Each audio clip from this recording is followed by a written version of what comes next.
پس تم لوگوں نے ان کفار کو قتل نہیں کیا بلکہ اللہ نے انہیں قتل کیا، اور اے نبی جس وقت تم نے کنکریاں پھینکی تھیں تو وہ تم نے نہیں پھینکی تھی بلکہ اللہ نے پھینکی تھی۔ اس سے غرض یہ تھی کہ مومنوں کو اپنے احسانوں سے اچھی طرح آزما لے، بے شک اللہ سنتا ہے جانتا ہے۔ ہوا بھی یوں ہی، اور کچھ شک نہیں کہ اللہ کافروں کی تدبیر کو کمزور کر دینے والا ہے۔ کافروں، اگر تم فیصلہ چاہتے ہو تو تمہارے پاس فیصلہ آ چکا، اگر تم اپنے افعال سے باز آ جاؤ تو تمہارے حق میں بہتر ہے، اور اگر پھر نافرمانی کرو گے تو ہم بھی پھر تمہیں عذاب کریں گے، اور تمہاری جماعت خواہ کتنی ہی بڑی ہو تمہارے کچھ بھی کام نہ آئے گی، اور اللہ تو مومنوں کے ساتھ ہے۔ اے ایمان والو، اللہ اور اس کے رسول کے حکم پر چلو اور اس سے روگردانی نہ کرو جبکہ تم سنتے بھی ہو، اور ان لوگوں جیسے نہ ہونا جو کہتے ہیں کہ ہم نے سن لیا مگر حقیقت میں نہیں سنتے۔ کچھ شک نہیں کہ اللہ کے نزدیک تمام جانداروں میں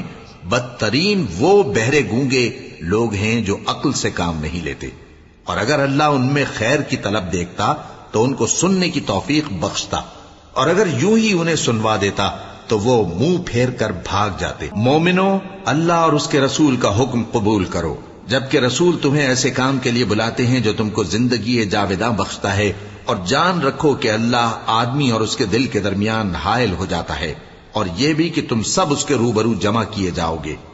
اور اس فتنے سے ڈرو جو خصوصیت کے ساتھ انہی لوگوں پر واقع نہ ہوگا جو تم میں گناہگار ہیں، اور جان رکھو کہ اللہ سخت عذاب دینے والا ہے۔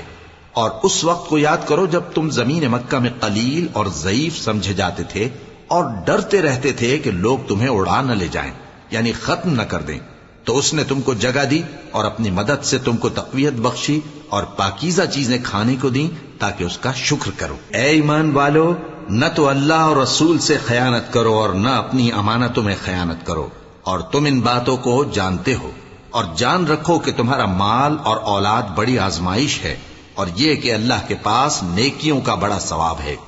مومنو، اگر تم اللہ سے ڈرو گے تو وہ تمہارے لیے حق و باطل کا فرق ظاہر کر دے گا اور تمہارے گناہ مٹا دے گا اور تمہیں بخش دے گا، اور اللہ بڑے فضل والا ہے۔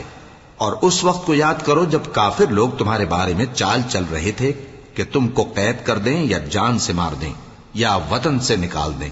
تو ادھر تو وہ چال چل رہے تھے اور ادھر اللہ تدبیر کر رہا تھا،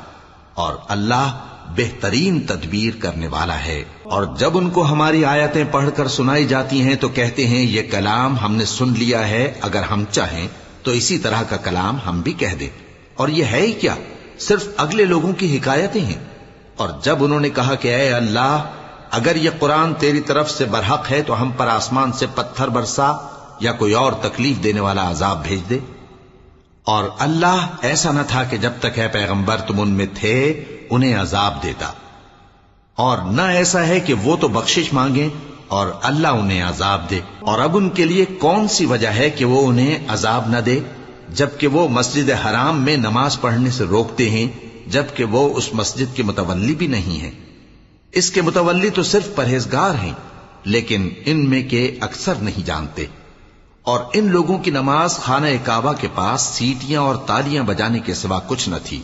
تو تم جو کفر کرتے تھے اب اس کے بدلے عذاب کا مزہ چکھو۔